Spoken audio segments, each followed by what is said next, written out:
સમાચારમાં આગળ વાત કરીશું રાજકોટથી રાજકોટના ધોરાજી નજીક ખાનગી બસ પલટી મારવાના અકસ્માતમાં 17 જેટલા મુસાફરો ઈજાગ્રસ્ત થયા હોવાની ઘટના સામે આવી હતી।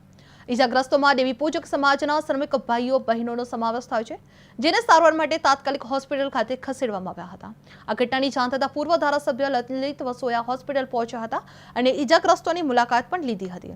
તેમને મુખ્યમંત્રીને પત્ર લખી અકસ્માતગ્રસ્ત શ્રમિકોને મુખ્યમંત્રી રાહત ફંડમાંથી યોગ્ય સારવાર તથા તાત્કાલિક આર્થિક સહાય આપવા માટે માંગ કરવામાં આવી છે।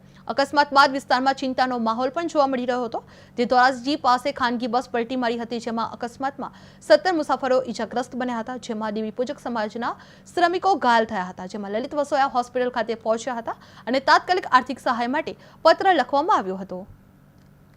કાલે રાત્રે ધોરાજી રાજકોટ રોડ ઉપર ધોરાજીની નજીક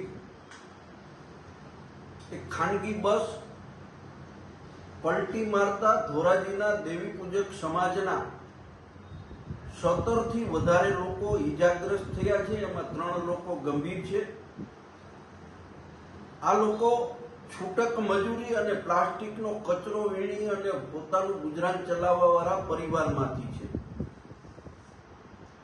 ગુજરાતના મુખ્યમંત્રી શ્રીને મેં આજે પત્ર લખી આ પરિવારને તાત્કાલિક ધોરણે યોગ્ય સારવાર મળે અને જ્યાં સુધી સાજા ન થાય ત્યાં સુધી એમનું પરિવારનું ગુજરાન ચાલે એટલા માટે મુખ્યમંત્રી રાહત નિધિમાંથી એમને ફંડ આપવામાં આવે।